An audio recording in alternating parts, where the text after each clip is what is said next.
I can't find it to turn it off. There we go. I was really grooving into the music. It was like my morning workout. I love it because when I play the music and everybody comes on dancing, and it just makes for a really nice sort of happy, lively start to the conversation, which is fun. I wouldn't expect anything less, Sarah, from you. So I am really excited to have you here. So everybody listening to the podcast, when I get around to doing that, which will be one day, and watching on the live show, I would love to welcome to the B2B Live Lounge stage the fabulous Judy Hayes. Hello, Judy. Thank you, thank you, thank you. I really Judy, introduce yourself because you do it so much better than I do.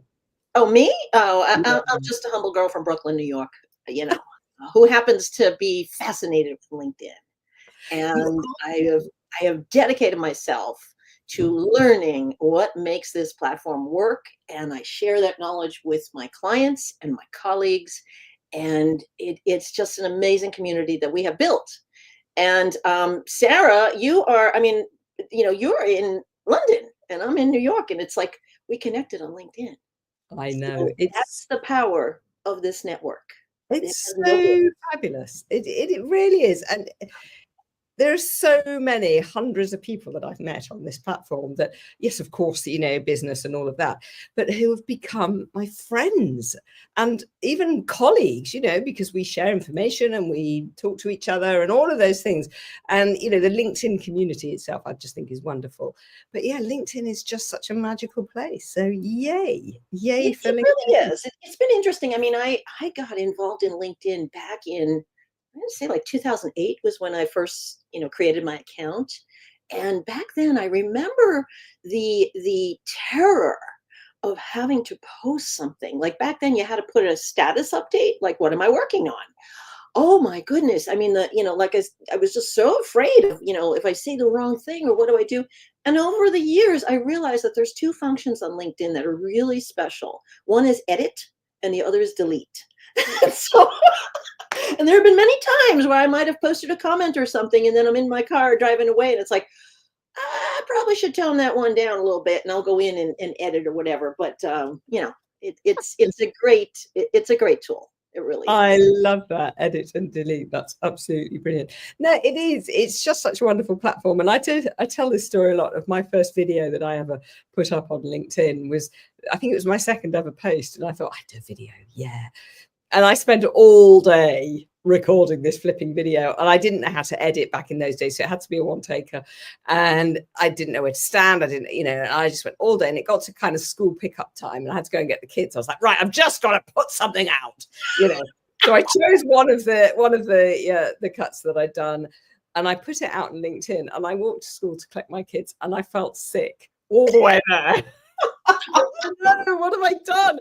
But of course, it's just about being us and being human, isn't it? Yeah. Well, and I think of it this way. I tried to explain this to people that have hesitation on LinkedIn. LinkedIn is essentially a virtual event. Okay. It's an event where you dress a certain way, whatever is appropriate in your whatever persona you have, right? And that's your profile. And then the guests at this virtual event, that's your network. There's people that there's people that you want to know, and there's people that you just don't know, and whatever. And then the food and the beverages, that's the content. And that's where people tend to congregate and engage, right? So when you think about it like that, are you a spectator looking outside in the window at this event happening and like all these people are just having a great time? Or are you involved in the conversation? And that's what I encourage the people that I work with is just get in the conversation and not using AI or this other stuff. Be genuine, be real, be vulnerable, share your insights. I love people bring it on. I love that. So I talk about LinkedIn being a party, like the biggest networking party in the world, which it is, and being in the right room at the party. So, you'll go to a party and you hang out in the kitchen with your friends where the booze is and the food is. And you have a great time. Wonderful. But That's if why. you want to grow your business, if you want to meet new people and grow your networks, you've got to get out of that kitchen and you've got to go into the living room and you've got to go into the dining hall or, you know, whatever it is. And that for me is LinkedIn. I love the whole trade show analogy, and the content is the food and the drink and the kind of the entertainment, I guess. It is. And just think about this. Let's just say the event is for vegans and you have a roast beef slicing bar. There's a disconnect. Nobody's eating that food. Wow. You know, and think about that. It's the same thing with your content. If you're putting out content and nobody's engaging with it, you may want to look at, well, what am I serving here? You know, is it relevant to my audience? You know, and that kind of thing. Absolutely. Yeah. I Yeah, love that. exactly. I love that. So we're going to be talking about trade shows in a minute, but the comments are going crazy. So I'm going to share up some comments. Who have we got here today? We have got the wonderful, the magnificent Jeff Young, who is just the most generous, kind, amusing, very amusing person I find on LinkedIn. And in fact, look at this. Look at this. Jeff's about to be legal on LinkedIn because he has been Whoa. 21 years. Oh, grandmaster of LinkedIn. Oh my, you know, it'd be interesting, Jeff. I see a book in your future. The evolution of insanity. No, what we are still here in this wonderful community, and it's what's nice about LinkedIn is it's dynamic. It continues to evolve. You know, for things that we do like, things we don't like, but it's up to us as, you know, I call ourselves aficionados, right? We're aficionados because we are so into LinkedIn, even more than people that work there. That's a fact. Oh gosh. Oh gosh. You know, I mean, just saying. People that know me know I don't mince words. But the point is that, you know, we immerse ourselves so we can help people have a very a good experience on the platform. Absolutely. And that's for me, and I know for you, and for all of the people who I know who teach LinkedIn in whatever form and whatever way they teach it, it's all about helping people enjoy it and use it properly. So yeah, and it's brilliant. Yeah. So lovely to see Jeanette Bathon here, who's been 20 years. This is amazing. This is great. Who else have we got? So hi, Jeanette. Lovely to see you. Who else have we got? We've got Andrea from the Netherlands. Hello, hello. Visit there soon. I do hope to visit there soon. Brilliant. Yes.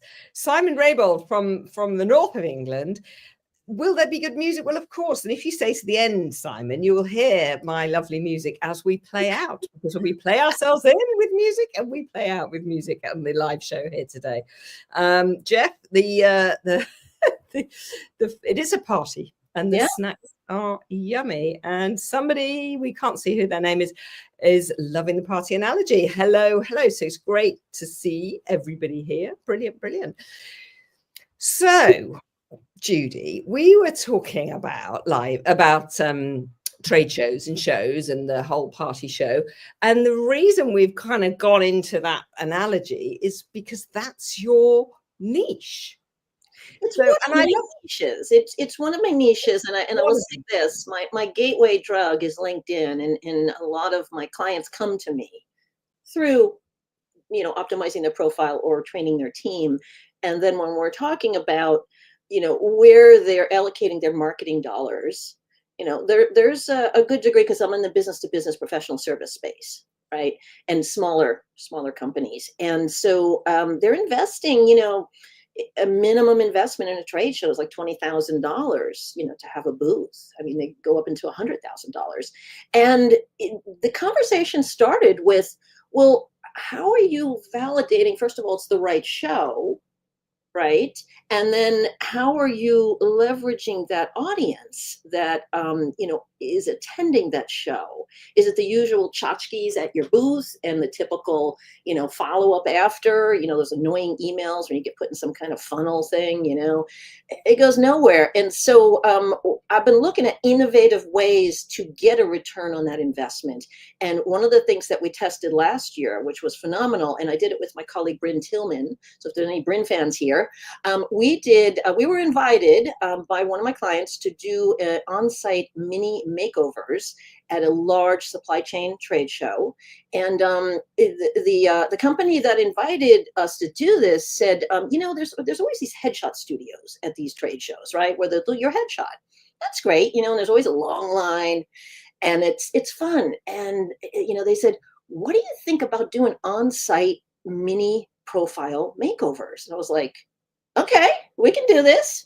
And so, Bryn and I put our heads together. Bryn came up with amazing Chat GPT scripts to help expedite this process. And by the way, plug for her, she's since launched her own chat tool, Ask SSL.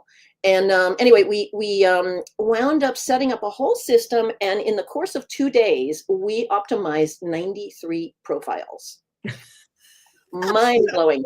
We had a big screen, and we actually had people sign up. It was like speed dating on steroids, 10 minutes, boom, boom, boom. Now, here's where the value came. The sponsor that sponsored this, okay, they were able to, number one, have a highly qualified list because we asked certain questions. So people would sign up and they had to validate. The second thing was the line of people, they knew when their prospects were coming, and they could send their sales team to come to where we were. We were in the main area of the convention center, and they could engage with their prospects and start to build that rapport. Right. And then after the event, we had a system where we sent them all the recommendations through a Google Doc or something like that. And it was just amazing. The whole thing was amazing because then they had a really value added reason to follow up with the people that engaged.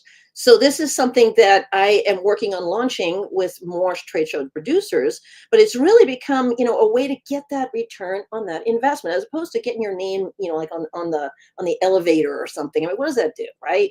Or just to have tchotchkes at your booth. This is money well spent that brings a return. So that's one thing. The other thing that I've been doing with Bryn again is something that we call prospect by interview. And what that is again, trade show based, okay, because we want an opportunity to conduct an interview. And this is like maybe a 7-minute interview, okay? We have 3 questions. We identify the prospects that we want to talk to, and then we interview them, we record it, and then we transcribe that, and we produce an ebook, an insider's guide. It could be the top trends of the show. Now, the way it works is the people that do participate, then they get this value-added content that they can share. Okay, so takeaways or something, but it has to do with the show, the industry, the trends, right? And they, leverage that with their networks. And then the people that didn't agree to participate, we can come back to them and say, really sorry, we didn't have that opportunity, but wanted to share the book with you anyway. So now you're building this rapport. And again, it's all about, creating that connection and providing value, leading with value. Nobody's selling anything here. Nobody. And yet you've built that street cred, the KLT factor, whatever people want to call it. But those are the 2 things that I've been using with trade shows that are delivering a return on the investment. So, I love that. And this is what you've done is you've taken the trade show and you've taken it to another level, a completely another level. And I loved what you said about right at the beginning of the process about thinking about, taking a booth, a stand in a trade show. Is it the right show? Right.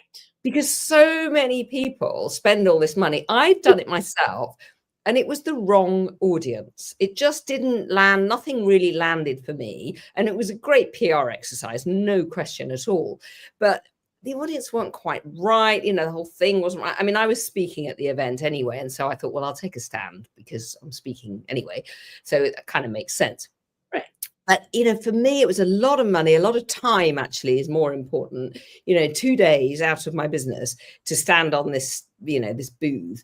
And I think had I thought about it more carefully, I'd have thought, well, I'll speak there. That's fine. But actually, I didn't need to invest in the booth as well. And that's not where the value is. So how do people work out which is the right show for them? Well, yeah, I came up with a matrix, and the matrix asks certain questions and you score it. So when I'm working with my clients, we add a value from 1 to 5, and you ask, what's the purpose of the show? Is it for networking? Is it for education? Is it for brand awareness? what is the purpose of going here?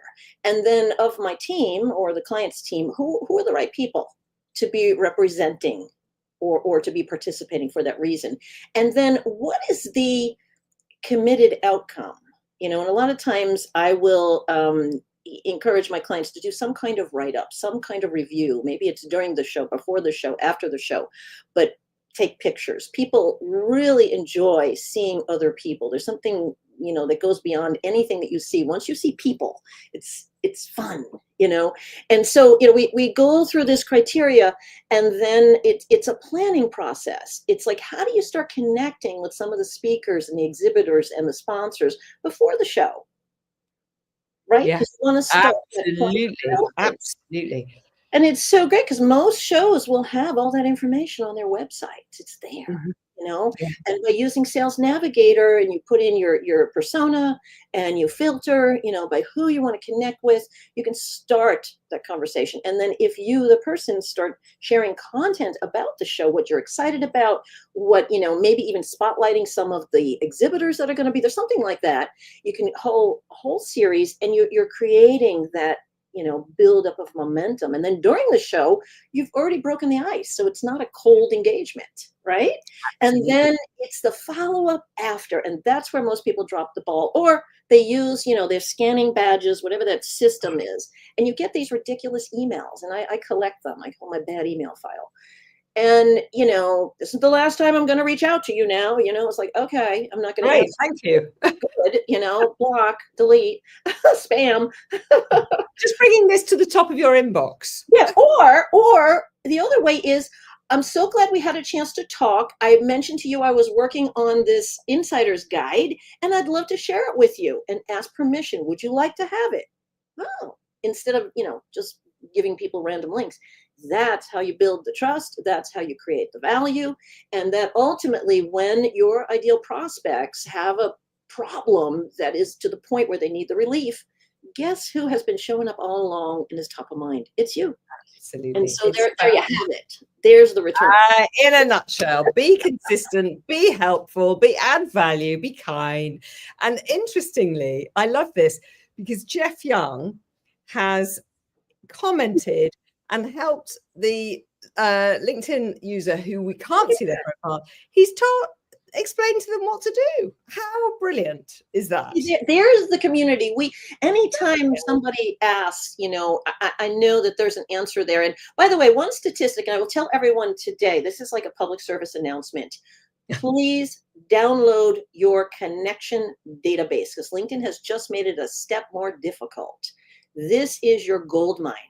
This is your opportunity, for engagement and re-engagement is who you're connected to. And everyone on this call, please, or watching this video, please download. 72% of people have never or haven't in the past year downloaded their network. Because we are renting this space. Indeed, we are. Indeed, we are. This is not our space. We do not own this space. So we can get kicked off at any time, as some of us here have unfortunately had the misfortune to happen to them, not myself, thank goodness. We can get kicked off. Anything could happen. This is not. It happens. Yeah, it happens. And we all try to be, good citizens. But I will tell you, once you get your download, so what do you do with it? Throw it in your spreadsheet program. I use Google Sheets. Sort it by company name. Then create a filter in the position column and put in your ideal, your ICP, ideal client profile. And look at who fits that. And you'll be surprised, there's about a 20% turn each year in jobs, right? People changing jobs. All of a sudden, you'll realize that you may be connected already to somebody in an organization or company that you could help. And so by looking at re-engaging with people that you're already connected to is so much value, but it's a re-engagement to ask them about them. How are you doing? It's been so long. I'd love to catch up. Have that conversation. Let them listen. Let them talk. And then usually at the end of that conversation, it turns, well, what are you up to? How can I help you? What I like to do is connect people. I like to say, oh, Sarah, you need to meet so-and-so. You guys would have a great, connection together, and I'll use LinkedIn to make that connection. So just saying, it's fun.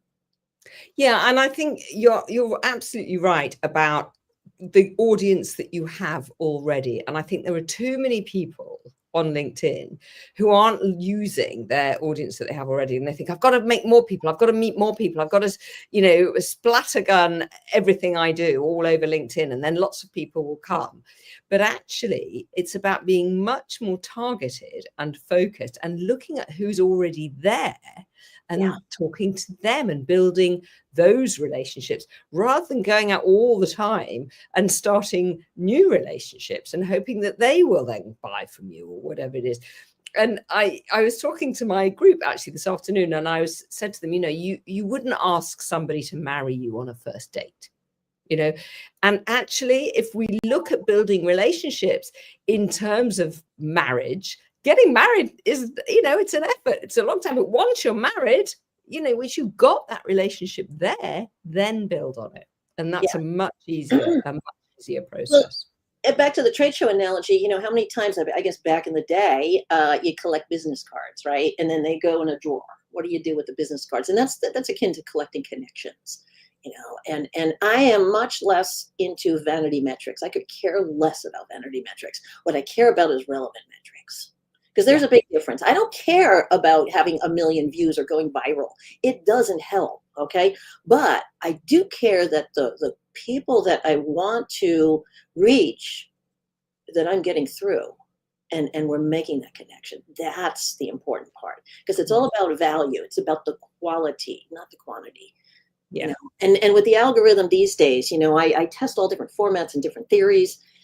Any of these algorithm reports, they're handy, but it's all about what happened in the past. And I don't even think LinkedIn knows their algorithm, because it's the silo, which is, intentional.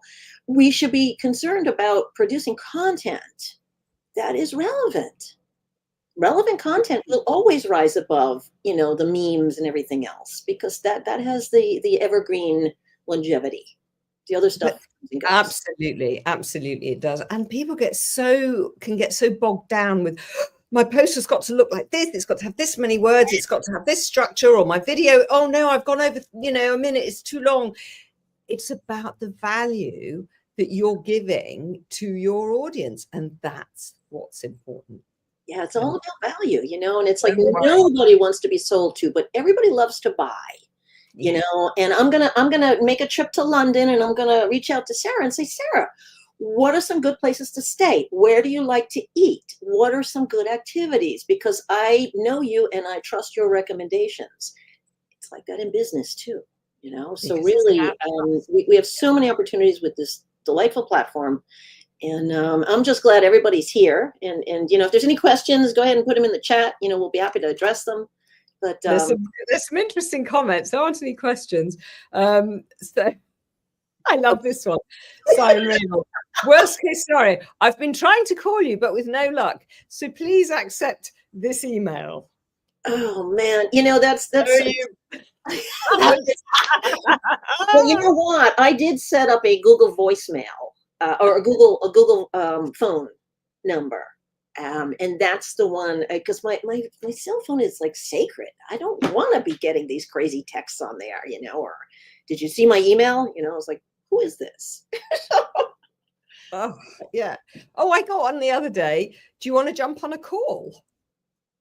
So I replied, who are you? I had no idea. Some recruiter found something on LinkedIn. Oh, that's very common. That's a lot now. What's funny, what I do is if somebody sends me a message like that, I'll send them back a link to my Pick My Brain. They got to pay $500, but sure, I'll hop on a call. Absolutely. Here, here's the link. Pick My Brain. Yeah. It's your dime. I don't know what you'll find in there. A lot of noise, but I love that. So let's go back to the trade shows, because this is where the real value. I mean, gosh, what I love about this conversation is that I don't know anybody else on LinkedIn who's focusing, and I know it's not your only focus, no, it's just one of your focuses, but you're really focusing on the trade shows. And I love that you've chosen that to own that space. And that's one of the things that's so brilliant about LinkedIn, is that all the people who I know who train LinkedIn, call themselves LinkedIn trainers, consultants, whatever it is, we all have a different area that we specialize in. And that's what makes us all so unique. And we're not treading on each other's toes in any way. It's all, we're all there to help each other.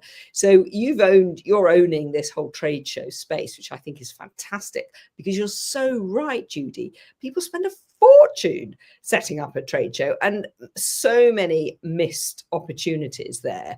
Yes. So what do you see are the sort of the biggest mistakes that companies make when they're at a trade show, or they're even thinking about going to a trade show? Well, it's really being intentional about the expected outcome, and not just, oh, we're going to collect leads and we got, 500 leads scanned.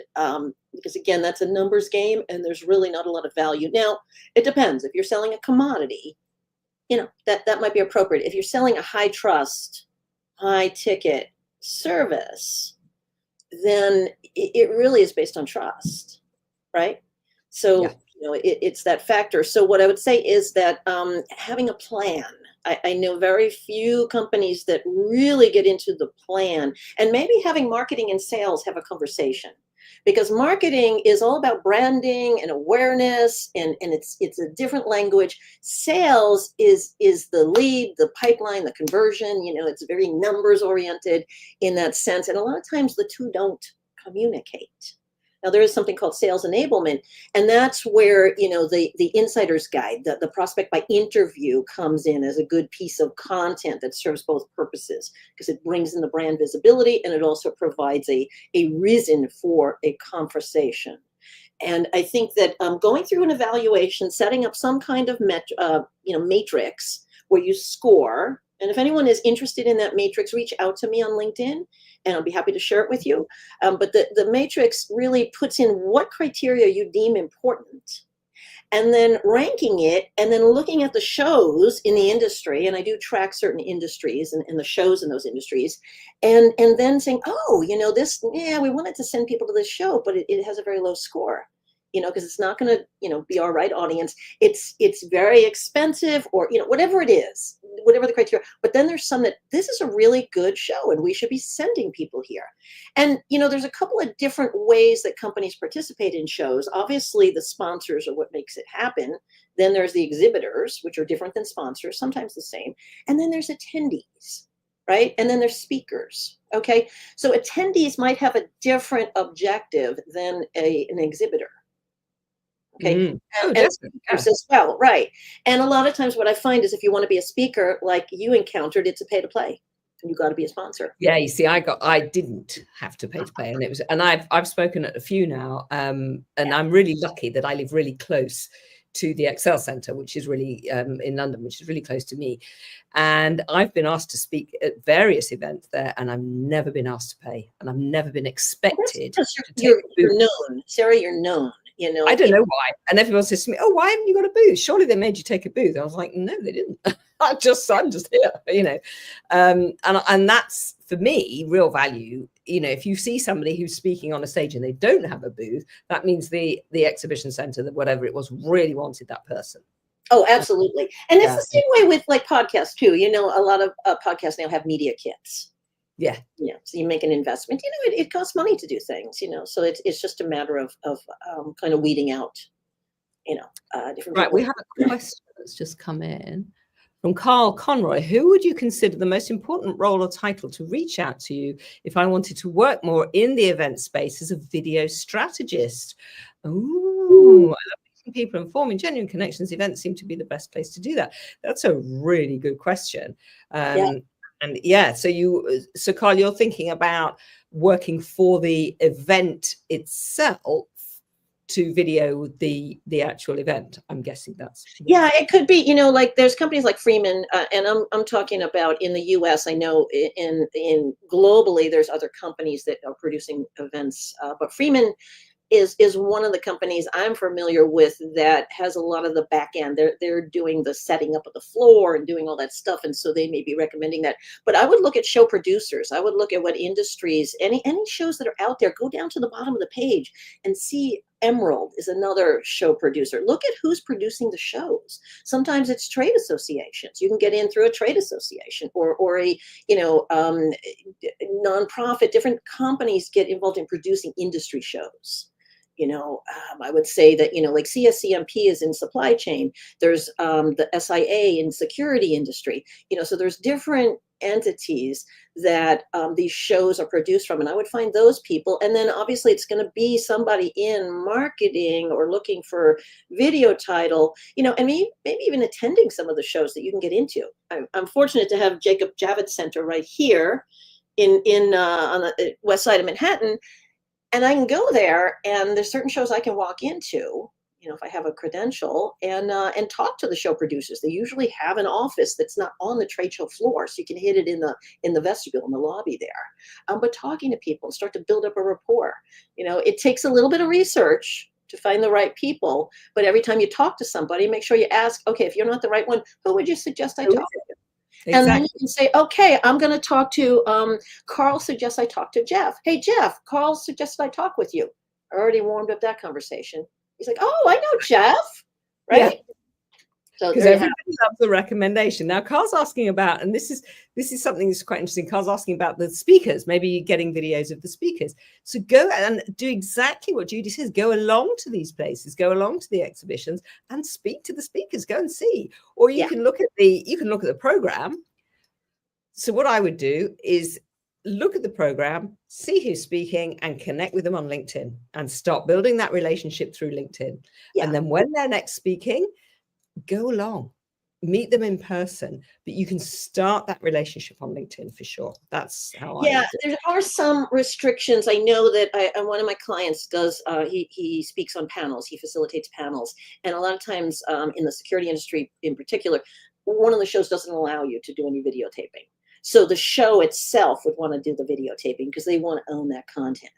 Okay, so some of this stuff has to do with, proprietary rights and things like that. But, it could be, I don't know, there's a lot of, you got to think outside the box on these things. But I think going to a show and talking to people and seeing, there's also a lot of times podcasters will broadcast live from a show. So that's where video can come in handy as well. If they're broadcasting live, how are they doing that? How are they setting up the cameras? Talk to the exhibitors, do they want to do something live at their booth? I know I was working with a company that produces the printed guides for chambers of commerce. And people still like printed guides. But what he did was he created a giant Instagram frame. And every city that he exhibited in, he would do sort of greetings from, wherever it is with this Instagram frame. And that was definitely a shareable meme. People came to the booth for that. He was able to reach back out to them to send them the photos, so they could share it. And that worked out to be a really good conversation starter for him. So, I think you just have to think a little bit outside the box. Whatever everyone's doing right now, there's always another way to do it. 100%. Yeah. And I always say, if you're exhibiting, make sure your stand really is different from everybody else's. So I took along my purple sofa to my stand. I love it. So I got a van and I took along, my two walls, which were made of fabric, and it was like a living room. And I had a rug on the floor. I had my sofa, and oh my gosh, you could not walk past my stand because it was so busy and just people and people and people. So as I said, from a PR exercise, I was everywhere. And on brand. The purple on brand. Yeah, absolutely. It's all orange and purple. So make your stall stand out and do something different. And then people will want to film it and photograph it. And, you've got a whole host of posts for LinkedIn, for your website, even, whatever it is. And you've got so much collateral that you can then repurpose. Well, and that's the thing too, is I use the holiday turkey analogy when it comes to content. If you have content, pillar content, evergreen content, whatever you want to call it, start with the higher level of what that is, and then look at how you can parse that out. Right? Yeah. From a video, you could have video shorts, you could have sound bites, you could have audiograms, you could have stills, you could have transcribed articles, you could have shorter blog posts, you could have, it's endless. And if the concept or the subject is evergreen, like trade shows will never go out of style. You know, No, absolutely. I mean, you know, they went through the point where nobody was going out, and now everyone's back out again. There's evergreen content out there, and to repurpose it, and it's a tribute to my mom, because she grew up in the Depression era, and she's no longer with us, but she did teach me about being resourceful and taking that turkey and making different meals out of that. Like for 2 weeks, you wouldn't even realize it was that same turkey. Soup, croquettes, tetrazzini, I mean, you name it. And that's how I approach content strategy. Give me a turkey. I'll make you this lady a turkey. I'll keep you fed for the next 2 weeks. Oh my gosh, this has been amazing. We've got lots of people. Who have we got here? It's just joined us. Meryl. Hey, Meryl. Your first Christopher is amazing. Yeah, we're both in the Marketing with Meller group. Christopher is amazing. Thank you for shedding a spotlight on him. Yes, absolutely. Yes, and Meryl's local here. He's in New Jersey. So I'm definitely we got another person here in New Jersey. How cool! I'm feeling lots of FOMO going on. So we've gone over time. So there we go, as we often do on these things. Where's the cane that's pulling me out? No, I know, but I love this. This is my favorite spot of the week. I have to say, I love this. My B2B Live Lounge every Thursday at this time, folks. Very occasionally there will not be one. Next week there will not be one, because I will be at Uplift Live in Birmingham with the fabulous John Esperian and Jeremy Freeman and Gus Bandal, and it's going to be the most amazing LinkedIn conference, and I'm going to be nerding out about LinkedIn for 2 whole days. I can't wait. And there's going to be some fabulous people there. Mick Adam, I know, is coming over, and Michelle J. Raymond, and lots of other exciting people. So I won't be here next week, but most Thursdays at 3 p.m. UK time for half an hour or a bit longer, we have the B2B Live Lounge. And I always have the most amazing guests. And I'm so excited that I've had this conversation with Judy Hayes. And I have one more question for you, Judy. Yes. I asked all of my guests. Can you give 3 tips for our viewers listening on the podcast, whoever they are, to take away an action straight away? Well, okay. Does my tip about downloading your database count as one? I think we'll have to download your database, guys. Tip number 1 from Judy. Yeah, I would say the second thing is, if you go to an event, set up use in your phone, either put it in your notes or whatever, but come up with a framework script there that says it's your connection. Okay, so your connection invite. When you meet somebody, hey, let's look up your profile. Great to meet you at show. Look forward to continuing our conversation about and have that. So every person that you meet, you make that connection through whatever, and then you have a paper trail. So going forward, oh, that's where we met. That's what we talked about. So have something prepared, whether it's a QR code, whatever it is, just have it prepared. And then I would say the other thing is to not to be afraid. If you're not posting original content, your own content, then start engaging through comments and look at it as a conversation starter. Remember what I said about the content being the food. Okay, so if you're gathering around, in the kitchen, you're talking, start to engage that way. And now LinkedIn will show you what your reach is. It shows you your impressions and all that in the comments. So if you like what you're seeing, then you can develop that into further content. So I hope those are 3 tips that you haven't heard before that you use. Download your connections, tip number 1. Tip number 2, you've said have a script ready so that when you connect with people, you can just copy paste it into the thing. Even if you're standing in front of somebody, it's really important so that you can always remember where you first met. For an event. Another one on there is, before you go to a show, save your QR code into your photos. Yes. And you can just flash it off, because you don't want to use up your connection requests. You want people to connect to you. So if you're quick on the draw, that's my QR code. You just need to scan it. They have to connect with you. So you're not using up your connection requests. Yes, and that's brilliant. And you can make it as your screensaver. Right there. Oh, beautiful. Beautiful. Yeah. Here's mine. And the other thing you said is use the comments as well as connecting with people. And especially if you've got only the free version of LinkedIn, if you have the free version of LinkedIn, if you're commenting on somebody's posts, you can send a connection request without a note. It's kind of okay to do that, because you've already started to build up the relationship in the comments. Yeah, you would send a connection request, but if you've run out, then right, at least commenting, you can kind of get away with it. I do like to have some response then or something. Hey, I really like the post you said about, da da da da, because honestly, I cannot keep track of everything. And No. sometimes, time will pass. It's like, oh my gosh, we talked in July. Here it is, March. Right, that's where we met. Yeah. It all comes back. It's like yesterday. And you've got something to cling on to hang that conversation onto. So, Absolutely. Judy, this has been amazing. I'd love everybody who's here to come and say hi to me on LinkedIn if you're not connected to me. And if anybody who's here is not connected to Judy, go and say hi to Judy on LinkedIn. And let's all continue this wonderful community that we're creating here on the B2B Live Lounge. And anyone that's in the New York Metro, please reach out to me, because I think we're talking about planning some kind of gathering in the city in May or June. So if you have an interest, if you're local, or if you want to fly in from London.